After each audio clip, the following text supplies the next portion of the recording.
Hello, welcome to our webinar. I want to thank you for taking a few minutes of your time to spend with us here this afternoon. My name is Jim Blakemore, and the title of our webinar is Are You Done Being the Bottleneck to Your Family's Financial Future? Now, a lot of people are probably going, okay, now what the heck does that mean?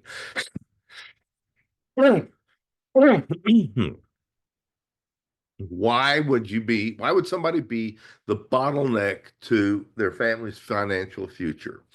And frankly, the reason is most non-real estate professionals are really yeah, they're overwhelmed with investment noise.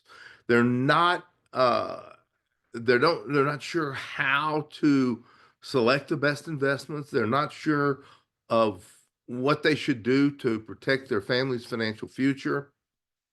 So in many cases, they do nothing. They just, they do their job. They're doctors, lawyers, dentists, engineers, non-real estate professionals that have a very significant income. They're very comfortable in their lifestyle and their family's lifestyle, but they're not really sure what to do to ensure or safeguard their family's financial future. Just imagine two different situations. You are a dentist. You make a lot of money. You've got a whole, maybe you've got an office full of assistants. You have other dentists in your office. You have many patients. Your office is well thought of, and the income comes in. And you've got the nice house, you've got the nice cars, uh, you've got the first class vacations, all of that, but you haven't made any provision in case something goes wrong. Your income is pretty much dependent upon you, and you haven't done anything to spread that out, spread that responsibility out beyond you and your immediate income. Or imagine this scenario: your same dentist, you've got an office, you've got assistants, you've got uh you've got a whole book of satisfied clients, patients who are your not only are your patients but your friends. And your income is secure. You've got a you've taken steps to make sure that the income that you are responsible for, your dentistry practice, is backstopped by proper investments, a wide variety of projects that are passive in nature. You don't have to worry about them. You don't have to take care of them, but they generate income for you on a regular basis. Again, my name is Jim Blakemore. I'm a serial entrepreneur. I've been involved in various businesses and investments for my entire life. And no, I've got. I'll be per.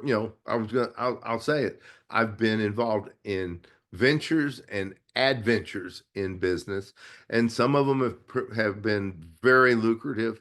Others of them have been, well, we won't say how not so lucrative. So, my story starts.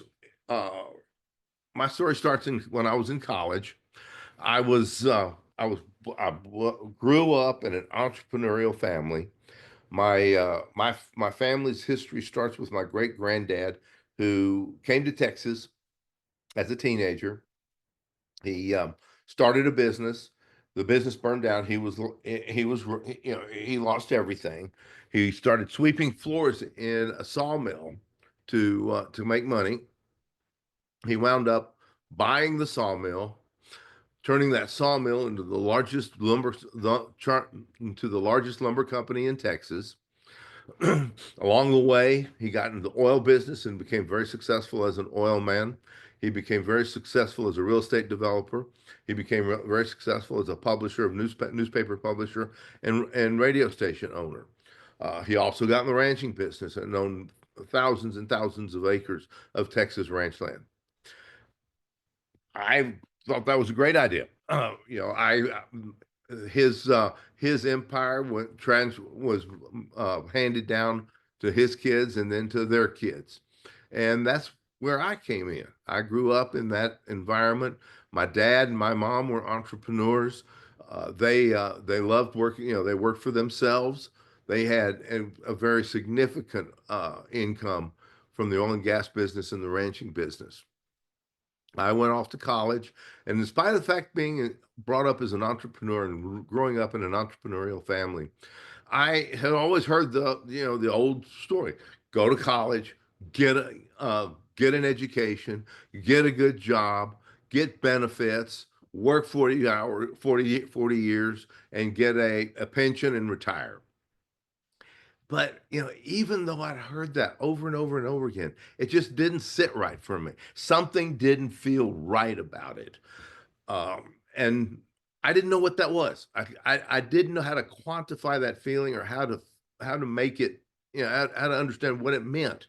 So I was in college. I was getting my degree in television and film production. I went to work for a local television station. I loved that job. I was a reporter for a television station. I drove around San Antonio at night, chasing ambulances and police cars and fire trucks, and taking news film of whatever it was that happened, so that the anchor people the next day could talk about it on television. I loved my job. I thoroughly enjoyed it. I felt like I had my finger on the pulse of San Antonio. Then one day, I was called into the manager's office and I was terminated. I was devastated, broke my heart. I didn't know how to handle that. I was nothing like that had ever happened to me before. I loved my job, and all of a sudden it was jerked out from under me, and I didn't know what to do. Um, I, tucked my tail between my legs and went on. Tried to figure out what to do next. Went to school, kept going to my classes, all of that. Finally figured out that, I was never ever going to let anybody have that much power over my life again. And that was my wake up call. That was my defining moment of my life. Fortunately, I got that when I was a kid and I was young and was able to adopt that through the rest of my life. I graduated from college, went back home, went to work with my dad in the family oil and gas and ranching business, helping him out. But there was always this nagging feeling in the back of my head that there was something else out there, and that something else first presented itself in the opportunity to buy a radio station in my hometown. And I did. And I had, again, back into working for myself, back into my own business. And we had a great time. We had so much fun. We had a blast in the radio business, but the economy was terrible. It was in the period of time when interest rates were going through the roof, and I had borrowed heavily to buy the station. And so what happened was, uh, the business couldn't keep up with the increased expenses. Eventually had to sell the radio station. Got a great tax deduction, read loss, and went back into the family business, back in there. But that nagging feeling was still there.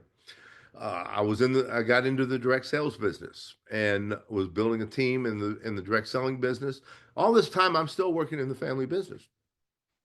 One day, a friend of mine needed some help. I lent him some money. He gave me his house as collateral, and he wasn't able to pay me back. He actually had to leave the country because he was not a U.S. citizen, and he had a green card, but his issues kept him from staying in the country.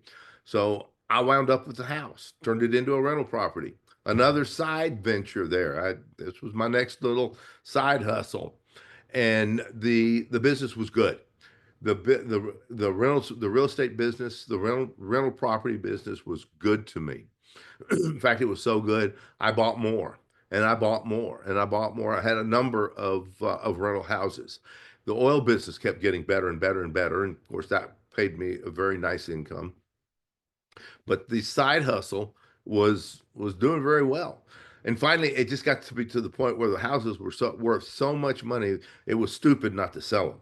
I mean, they were worth more sold than they were as income properties. So I sold them, got a pretty nice piece of cash from them, and decided had to figure out what to do next, and figured out that there was a town nearby that needed housing, needed real estate development. So I bought some land, used the money from my rental properties to buy the land, and we started a real estate development company. Uh, Interesting company. Had an incredible learning experience there. Uh, the uh, we actually had a shovel ready project, and we were trying to raise the money for it, and there were some issues with the city that they just I found out later that they were not going to let me build that project no matter what it took.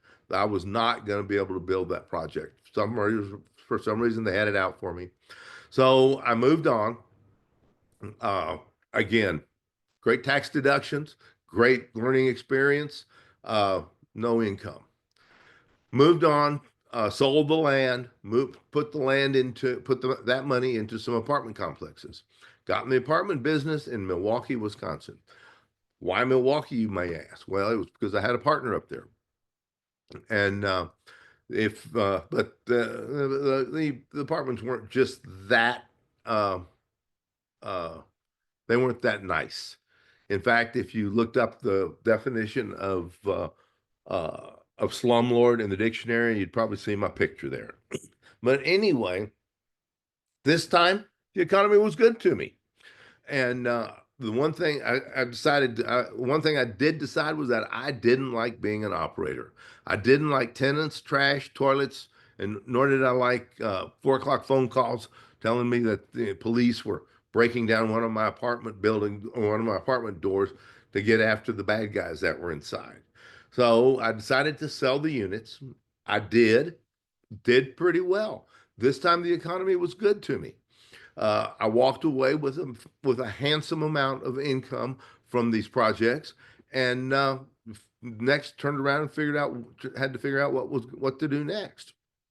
The Meanwhile, again, family businesses providing for me quite nicely, but by then my dad had passed on, and my brother was running the business, and we didn't necessarily see eye to eye on some of the things. So I decided to exit the company. Again, exited pretty nicely.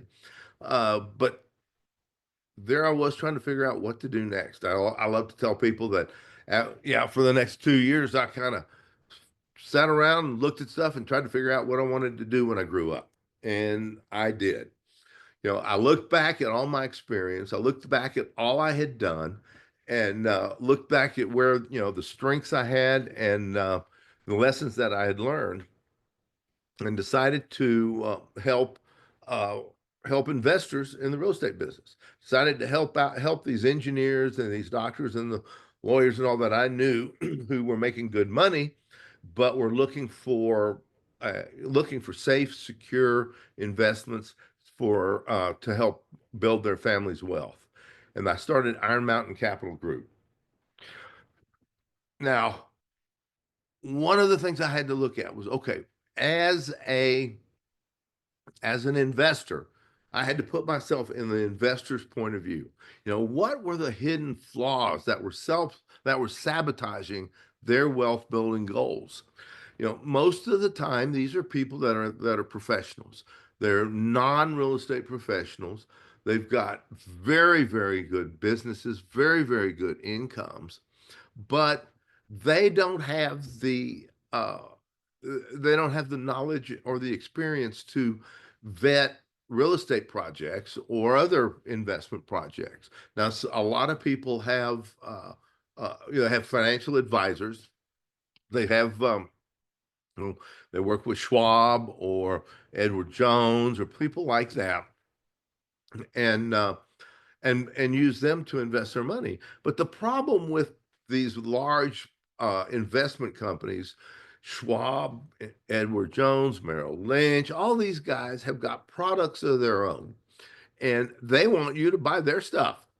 They're not really interested in investors going out and finding, what may be even better, more lucrative deals.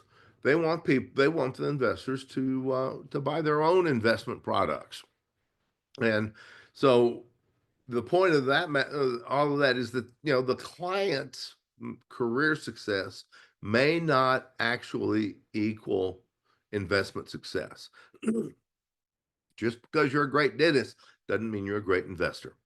And then the unseen dangers are like that. Or you've got, let's say let's use that dental as an example. You've got a great client, a great patient, and then the patient says, "Hey, I've got a next door neighbor who's building an apartment complex. It's going to be great. It's in a great location. It's going to be great, and I'm going to invest in it. You should too. How much money can I put you down for?" So you Doctor So and So put down, put $100,000 in the business. But the question is, how do you vet this project? How do you check it out? Do you know if this builder, this operator, is building his first project or his 30th project? Do you know if he's been in business a year, 10 years, 15 years, or what? How do you know that location is so good? You don't have your business is teeth, not real estate. And the common mistakes are people making those critical mistakes. They don't know how to vet the projects. They don't know how to make sure that the investment is great. So that's where Iron Mountain Capital Group steps in.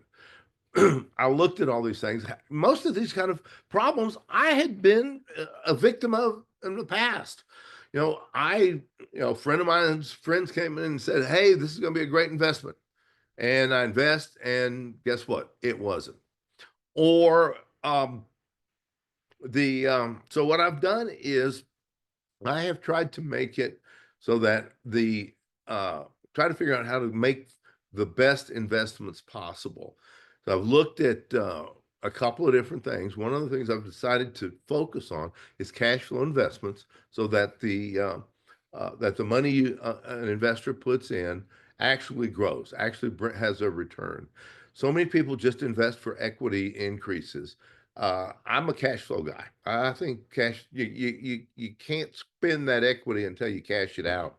I like cash coming in. And so what I did was to figure out the best opportunities for investment was I figured, wait a second, you know, I know that there's certain types of real estate out there that make good money.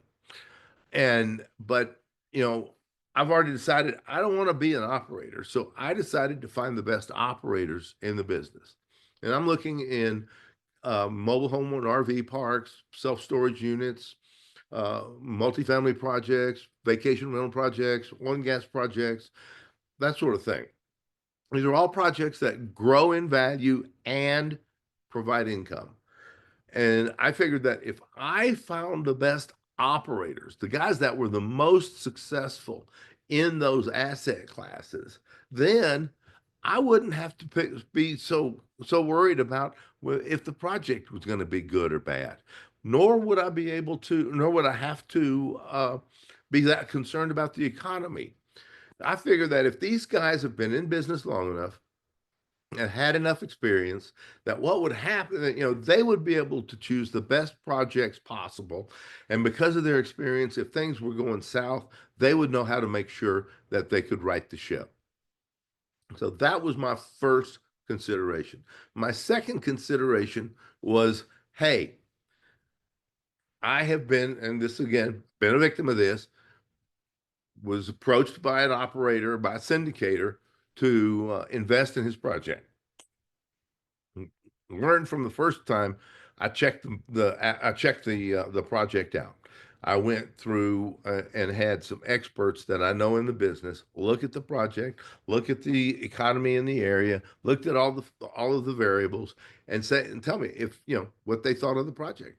Turned out they liked it. It looked like a great project. They thought that it would be worth investing in. So I said, okay, I'll do that. And as long as I was investigating the project and as a potential investor, the operator was, I mean, it was right there, Johnny on the spot. As soon as I had answered my calls, if I sent him a text, replied right away, he was always right there. But the funny thing was, as soon as I sent him my money, never heard from him again. He was, oh, thank you. The project is on the way. And every once in a while, I'd get an email and say, hey, check your portal, your investor portal, and you can you see what's going on, or your K1 is in the investment portal, or your tax documents, or all of that. But when the thing wasn't quite going as well as it was supposed to have going, couldn't find it. What happens is syndicators like that, they put their projects together, then they turn them over to operators and they move on to another project. He's already, I think I think this guy's raising money for his fourth or fifth project now, since I became familiar with him. So that's my next step: transparent reporting.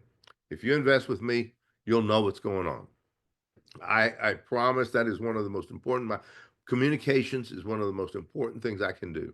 My job is to connect you to me and us to the operator. We want to make sure that you always know what's going on. You never have a doubt in your mind. If things are going great, that's wonderful. If things are not going great, we want you to know why and what we're doing about it. And then the next thing is lifestyle first. You're a dentist, you're a doctor, you're a lawyer, you're a real estate. I mean, you're an engineer. You're not a real estate investor. Or not a real estate professional. You don't want to be spending your time having to chase around your investments and make sure that things are going right. You don't have the time to do that. Your job is make money, is to take care of your patients and your clients, and make sure that their lives are fine. Your life is spent making money for your family and supporting your family. You don't need to be distracted by trying to figure out whether your investments are going right or wrong. These are fully passive investments. These are hands off to you.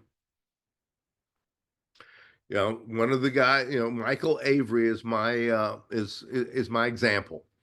He had a huge business. He was in the direct selling business. He was making tons of money, but there were a few downside to his business. He didn't own the company, so he was at the mercy of company owners. The business that he was in was highly regulated. There was a lot of government regulations. In fact, the government could shut the company down at any time just if they decided to. So Michael's frustration was he felt like he always had the axe hanging over his neck. He never knew if it was ever going to fall and cut off his wonderful multi six figure income that was providing him and his family with first class vacations, on all the toys, nice house, good education, all that sort of thing. So the solution to that is taking some of the income and putting it into passive investments that would continue to grow, whether Michael's income, whether his direct selling income went up, went down, whatever. And the result is a passive, predictable income stream. We can always tell him exactly, or pretty much for a good amount, where his what his money, what his investments were growing to, how much they were throwing off, where the income was going, that sort of thing. So what do you guys do? What's your next step? Okay. I want you to understand, I need to tell you up front, I am not a registered investment advisor. I'm an entrepreneur. I put people with projects and projects with people. But I can tell you, I can tell you the kind of projects that we've got and why I'm investing in them. So first thing you should do is schedule a call. Let's get to know each other. Let's talk a little bit about your aims, your goals, what you like, and I can tell you how that might fit in with what we're doing. You need to identify your financial goals. Again, I'm not a registered investment advisor. I'm not associated with Schwab or Ed Jones or Merrill Lynch or any of those guys. Those professionals have the right place. But again, like I told you earlier, they're kind of restricted to what they can offer you. But they do have the advantage of helping you identify where in general your finances should go and how you can protect your family. The mistake that you might have is keeping all of your money with them. Most of the people I know have investment advisors, but they still they have other places to put their investments, and then start investing. Let's throw a little money at this. Let's see how we can do. Now, questions are, again, I've talked mostly about these questions, but let's just put them on the table here. Risk management. Are you curious about how we minimize and manage the risk? As I told you before, I only work with the best operators. I only work with people, and I have a quantifiable system to identify them. These people have got to have the history and the experience of in their asset class, so that they know how to start a project, how to select a project, and more importantly, and this is the most important, what to do if things start going south. I've got so many friends in the real estate business who jump in, they try to do something, and then something happens like 2008, and they go broke. They don't know how to handle uh, economic disaster. I'm looking for people who have been around long enough to have lived through the economic downturns. Tax benefits. That's one of the greatest things about these projects. They have tax benefits that you can apply to your W-2 income and get started. Wondering about initial investment requirements? I can we that's for a one-to-one call. Again, I'm not a registered investment advisor. I'm an entrepreneur, and that's the experience I bring to the table. So, are you ready to step out of overwhelm and into confidence? That's the question. Call me. Let's figure out what to do next. I may or may not be the right guy for you, but I will tell you one thing. I will spend as much time as you need to understand what I do, how I do it, and let you make the decision if I'm the right guy for you. Thank you very much for your time. Uh, Contact me